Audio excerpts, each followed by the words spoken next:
오늘은 갈라디아서 4장 말씀입니다. 30절, 31절 말씀. 그러나 성경이 무엇을 말하느냐? 여종과 그 아들을 내쫓으라. 여종의 아들이 자유 있는 여자의 아들과 더불어 유업을 얻지 못하리라 하였느니라. 그런즉 형제들아, 우리는 여종의 자녀가 아니요 자유 있는 여자의 자녀니라. 아멘. 성령의 9가지 열매를 아십니까? 갈라디아서 5장에 나오는 말씀이니까 내일 보겠습니다만, 그 중에 가장 마지막에 나오는 열매는 뭘까요? 절제입니다. 성령의 열매 중 가장 나중에 절제가 있다는 것은 앞에 8가지 열매가 있다 해도 그 모든 열매가 열매되게 하는 것이 마지막 절제라는 의미가 포함되어 있습니다. 아무리 좋은 은사와 열매도 절제되지 않으면 아름답지 못합니다. 전라남도 나주에서 생산되는 나주배가 크고 맛있지만, 크고 맛있는 배를 만들기 위해서 농부들은 그 많은 열매를 다 따내고 한 나무에 몇 개씩만 남깁니다. 그래야 크고 맛있는 배를 딸 수 있으니까요. 설교를 준비하는 목사들에게도 절제가 필요합니다. 한 장씩 다룰 때 은혜되는 구절들이 눈에 들어오면 그 말씀을 전하지 않고는 참을 수 없는 충동을 느낍니다. 그래도 절제하고 한 장을 통으로 보려고 노력합니다. 여러분도 아침 묵상에 너무 중요하다고 알고 계시는 문구나 구절이 그냥 넘어가도 이해해 주시기를 부탁드립니다. 오늘 4장에서 바울은 율법과 복음을 비교합니다. 2절에 후견인과 청지기가 3장에서 보았던 초등교사와 같은 개념입니다. 4절에 예수님도 태어나셨을 때는 율법 아래 나게 하신 것은 율법 아래 있는 자만이 속량할 수 있는 자격이 주어지기 때문입니다. 완전한 사람이어야 속량의 자격이 된다는 것이죠. 완전한 사람이 인간의 모든 죄를 대신 지시고 속죄의 제물이 되어주셔야 드디어 죄에서 해방될 수 있는 것입니다.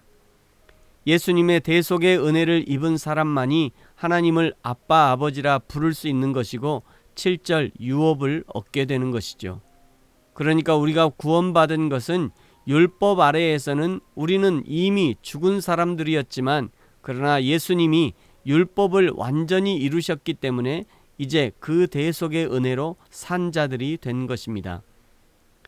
8절부터 바울은 갈라디아 교인들이 다시 율법 아래로 들어가려 하는 것을 매우 강한 어조로 질책합니다.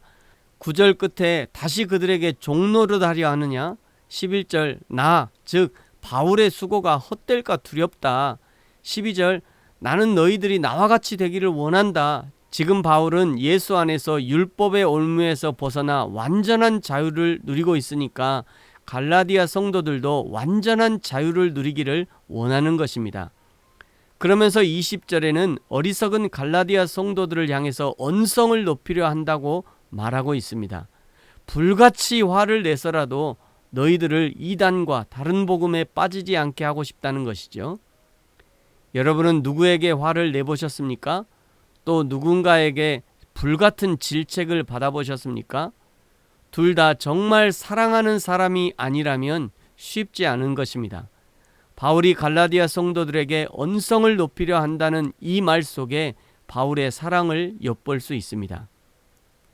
그리고 21절부터는 하갈과 사라를 비교하면서, 하갈은 아브라함이 하나님의 약속을 기다리지 못하고 인간적인 생각으로 23절에 육체를 따라 아들을 낳았고, 사라 즉 자유 있는 여자는 약속을 따라 낳았다고 증언합니다.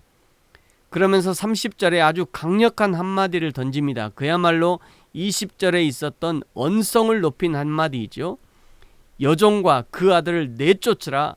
여종의 아들이 자유 있는 여자의 아들과 더불어 유업을 얻지 못하리라 하였느니라. 아멘. 우리도 이런 질책을 들을 때 정말 바울의 심정으로 들어야 합니다. 하나님의 심정으로 들어야 하는 것이죠. 내 속에 들어와 있는 육신적 생각들, 여종의 생각들, 인간적인 방법으로 하나님의 일을 하고자 하는 생각들을 내쫓아야 합니다. 은혜라는 말로 포장된 모든 인간적 생각들을 내쫓아야 합니다. 교회를 위해서, 하나님을 위해서라는 말 속에 숨겨놓은 인간의 욕심을 걷어내야 합니다.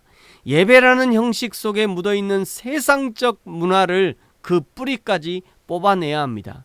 전통이라는 형식 속에 깊이 숨어있는 기복적이고 샤머니즘적인 요소들을 찾아내서 말끔하게 걷어내야 합니다.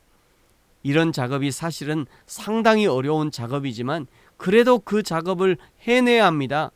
그것도 꼼꼼히 해야 합니다. 어렵다고 목사님께 맡겨버리고 목사님이 알아서 하겠지 해서는 안 됩니다.